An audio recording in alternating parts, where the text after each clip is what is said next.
do you think happened here?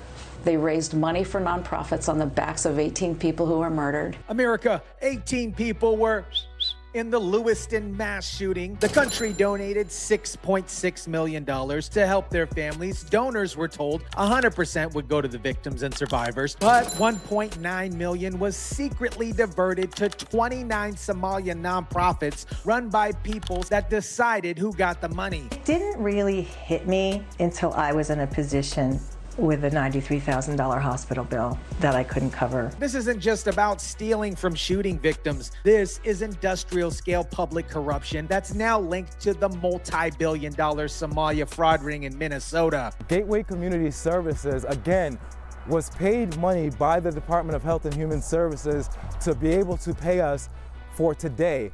And again, we are not being paid today. And here's the kicker. A Lewiston City Council member resigned after everything got exposed. Meanwhile, former Gateway employee sits on Maine's Appropriation Committee, overseeing the very Medicaid spending her old boss was accused of stealing.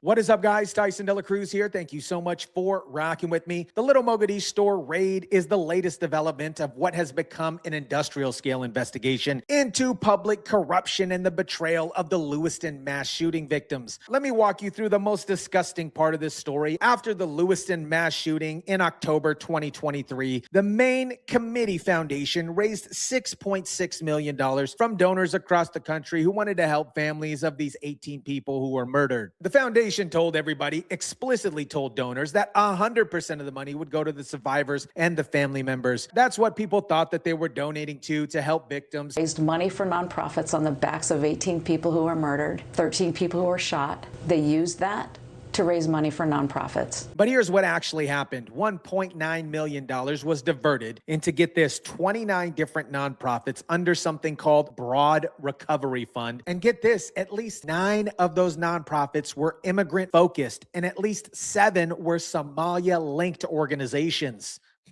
So donors thought that they were helping shooting victims, but their money actually went to Somalia nonprofits, some of which are now under investigation for fraud. And the Maine Community Foundation didn't tell anybody about this until a year later, when Amy Sussman, the aunt of a victim, started asking questions. I called a bunch of them. The first one was permanently closed.